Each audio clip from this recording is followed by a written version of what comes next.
Her mom convinced her, "You can marry Wealthier," and she listened. 2 years later, I'm the one who's wealthier in every way that matters. Now she's begging for a second chance she'll never get. Hey viewers, before we move on to the video, please make sure to subscribe to the channel and hit the like button if you want to see more stories like this. Thanks. Alright guys, I need to get this off my chest. It's been festering for a while, but after what happened last night, I think writing it down might finally cauterize the wound. It's a story about the woman I thought I'd marry, her status-obsessed mother, and the exact moment I realized I was just an entry-level boyfriend, a placeholder until a better model came along. To understand the ending, you have to understand the beginning. And the beginning, for us, was usually a dinner with her mother, Diane. Flashback to about 6 months before the end. We're at this nice Italian place, the kind with white tablecloths and waiters who look at you funny if you mispronounce gnocchi. We're celebrating our 3-year anniversary.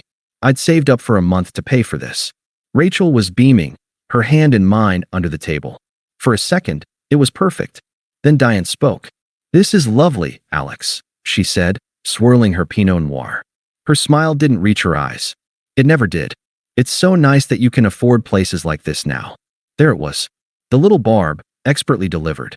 I felt Rachel's hand tense slightly in mine. I just nodded, my standard defense mechanism. "Thank you, Diane. The food's great." Diane ignored me, turning her laser focus to Rachel. "It reminds me of that little bistro in Napa, darling. Remember? The one the Stewart family took us to after the regatta." She let out a theatrical sigh. "Now that was a meal. Michael Stewart just got his son a junior partnership, 24 years old. That's the kind of life you deserve, Rachel. A real legacy." I remember taking a long sip of water, the ice clinking loudly in the sudden silence. I looked at Rachel, waiting for her to defend me, to defend us, to tell her mother that the life we were building was the one she wanted. She just smiled weakly at her mom. "That was a fun trip," she said softly. "That was the first crack. I should have seen it then. But I was in love. I thought our bond was stronger than her mother's constant, dripping poison. I thought my love was enough to armor her against it. I was wrong." Fast forward to a Tuesday night. Just an ordinary Tuesday. I'd made spaghetti. We were supposed to watch the new episode of that baking show she loved. She was late coming home from her mom's place, which was happening more and more. When she finally walked in, her face was pale, her eyes red-rimmed. She hadn't been crying, exactly. She looked resolved. Like she'd just undergone a painful medical procedure and was now waiting for the anesthesia to wear off. "We need to talk," she said, her voice flat. My stomach dropped through the floor. Every guy knows that tone.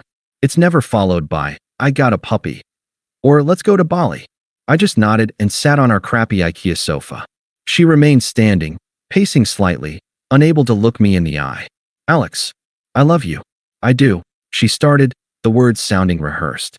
"But love isn't enough, is it? It's not practical." "What's that supposed to mean?" I asked, though a cold part of me already knew. "My mom, she's helped me see things more clearly. Our future. Your potential."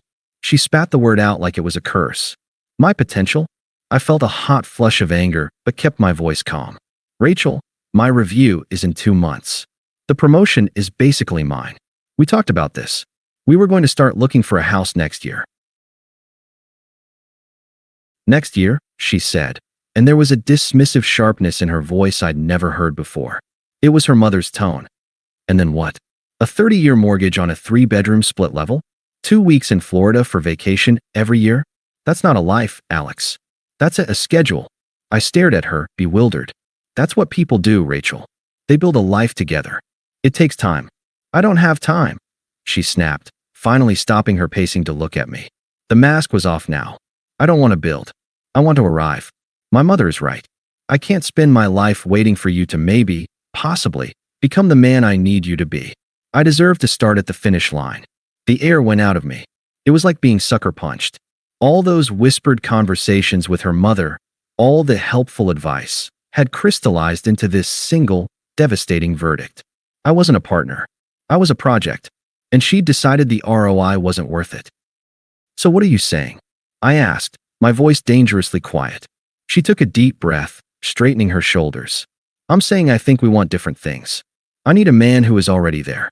not one who's still on the journey. The silence that followed was deafening. I could hear the clock ticking in the kitchen. I could hear the hum of the refrigerator. I could hear the sound of my own future disintegrating. All the arguments I could have made flashed through my mind. The promises we'd made. The nights we'd spent talking about kids' names. I could have begged. I could have gotten angry. I could have listed every sacrifice I'd already made for her. But looking at her, at this stranger who'd been possessed by her mother's voice, I knew it would be wasted breath. She hadn't just rejected me. She'd rejected every version of the future I'd offered. She'd called our dreams boring. She'd called me inadequate. So I didn't give her the satisfaction of seeing me break. I didn't cry. I didn't yell. I just stood up, my movements slow and deliberate. I looked at the woman I thought I knew, and I felt nothing but a vast, empty calm. "Okay," I said, my voice flat, final. "If that's what you want." The confusion on her face was almost funny. She was braced for a fight, for tears, for negotiation. My quiet acceptance was a script she hadn't prepared for. It unnerved her more than any outburst could have. "Alex, she started, but I was already walking toward the bedroom. I had packing to do. I didn't sleep that night. I didn't cry, either. The shock was like a thick, soundproof blanket, smothering everything else. I just sat on the edge of the bed in the spare room, my room now, I guess, and stared at the wall. The numbness was a gift. It let me operate. The next 2 days were a blur of methodical, silent action. It was like I was a ghost haunting my own life. Rachel tried to talk to me a couple of times. The first morning, she came out of her bedroom, her eyes puffy. "Alex, maybe we can," she began, her voice fragile, hoping for the emotional scene she'd been denied. I held up a hand. "You were very clear, Rachel," I said, not even looking up from the box of books I was sealing shut. My voice was calm, flat. The voice of a customer service rep closing a ticket. "There's nothing more to discuss." She flinched like I'd slapped her. My calmness was a weapon she didn't know how to fight. She retreated back into the bedroom. I called my boss, a gruff but decent guy named Frank. "Family emergency. Need to take the rest of the week," I said. "You all right, kid?" he asked, genuine concern in his voice. "I will be," I said, and I realized I meant it. I called my buddy, Mark, the one good friend who saw through Diane's bullshit from day one. "I need your truck Saturday morning. And you're back. And no questions. Say less," he replied. "I'll be there." Packing was an archaeological dig through a dead relationship. Every photo, every stupid souvenir from a day trip, every "I love you" note she'd left in my lunchbox felt like a relic from a civilization that had mysteriously vanished. I didn't keep a single one. I left them all in a neat pile on the kitchen counter for her. A museum of us. Admission was free. I was scrupulously fair. I took only what was unquestionably mine. I left the TV we'd gone halfsies on. I left the fancy kitchenware her mom had given us that I'd never liked. I even left the half-full container of my favorite coffee. I didn't want anything that would remind me of this place, this life, this version of myself she deemed unworthy. The final night, I slept on a sleeping bag on the floor. Rachel stayed in her room. The apartment was a tomb, the silence between us absolute and heavy. Saturday morning, Mark showed up right on time. He took one look at my face, at the stacks of boxes by the door, and just clapped a hand on my shoulder. "Let's get you out of here, brother." We worked in silence, loading the truck. Rachel emerged once, wrapped in a robe, her face a mess of conflicting emotions, guilt, regret, defiance. She looked at Mark, who pointedly ignored her, and then at me. "Where will you go?" she asked, her voice small. "I'll be fine," I said, hefting a box of my tools. It was the last thing I said to her in that apartment. It wasn't an answer. It was a dismissal. The last box loaded, I did one final walkthrough. I checked every drawer, every cupboard. I wasn't looking for things I'd missed. I was saying goodbye to the dreams I'd had here. The future kids running down the hall. The Christmas trees yet to be decorated. The lazy Sunday mornings that would never happen. I felt it all, a deep, aching hollow in my chest. Then I closed the door on it. I didn't leave a key. As Mark drove me to the cheap, short-term lease apartment I'd scrambled to find, the numbness began to wear off. The pain hit me like a physical blow. It wasn't just the loss of her. It was the humiliation, the sheer, utter disrespect. I had built my world around her, and she'd looked at the foundation and called it weak. You want to talk about it? Mark asked after 10 minutes of silence. What's to talk about? I said, staring out the window. I was a temporary investment. The dividends weren't high enough. She sold the stock. Mark whistled low. Cold man. Yeah. He glanced over. And the mom. The portfolio manager, I said. The analogy felt right. It drained the emotion out of it and made it just a bad business decision. She advised her client to divest. Mark laughed, a sharp, bitter sound. Jesus. So what now? Now. That was the question. The pain was there, a raw, open wound. But underneath it, something else was stirring. Something hard and cold. Now, I said, the words feeling true as I said them. I prove her wrong. The first week alone was the hardest.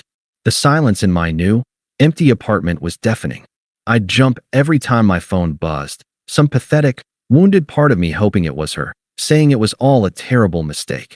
It never was. I heard things, though, through the grapevine. Mutual friends who didn't know the full story yet. The narrative was that Rachel and I had grown apart, that we wanted different things. A very clean, very bloodless coup. Then I heard the one that made the hollow in my chest turn to ice. Mark texted me a week later. Hey man, heard from Sarah. Rachel's seeing someone new. Some trust fund kid named Colin. Apparently Diane introduced them at a country club brunch like a week after you left. Sorry. I read the message 3 times. A week. It had taken a week for Diane to slot a new guy into the position she'd vacated for me. I didn't respond to Mark. I just put my phone down, walked into my barren kitchen, and made a coffee.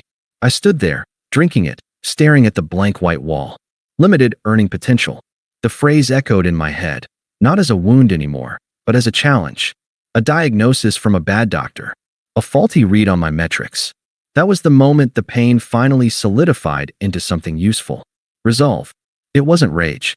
It wasn't a desire for revenge. Revenge would mean I was still tied to them, that my actions were still about them. This was different. This was for me. I logged into my work portal that night and volunteered for the projects no one else wanted.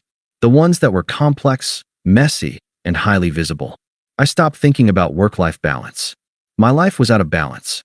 So I'd pour everything into the work side. I spent my weekends not mourning, but learning. Online courses. Certifications. I sketched out ideas for a freelance consulting business I'd always toyed with, but never had the guts to pursue. I was no longer building a future for us. I was building a fortress. And every line of code I wrote, every client proposal I sent, every extra hour I logged, was another stone in the wall. A wall she, nor her mother, would ever see behind again. The love I had felt for Rachel didn't vanish. It just transformed. It became the fuel for my own ambition. The energy I'd once poured into planning our future, I now poured into building my own. I was alone. I was hurt. But for the first time in a long time, I was completely and utterly focused on myself. And it was terrifyingly peaceful. The year after Rachel was a grind. Pure fuel. I lived in my sparse apartment, a ghost, but a ghost with a purpose. I took the promotion at work. I started the freelance consulting business I'd always talked about. The first client was a friend of a friend. I undercharged and overdelivered. Word got around. The business grew. I raised my rates. People paid. I moved to a better apartment. I bought a good couch. I was building a life for one, and it was solid. I heard things, in bits and pieces. Rachel and the trust fund kid crashed and burned. He wasn't looking for anything real. I filed it away. Data, not drama. Then, a text from an old mutual friend, Sarah. Hey, heard about Rachel's family? I waited. Her dad's investments tanked. Bad. Like, losing their house bad. Full meltdown. Thought you should know. I stared at the message. The image of Diane, swirling her wine and preaching about real security, flashed in my mind. The irony was absolute.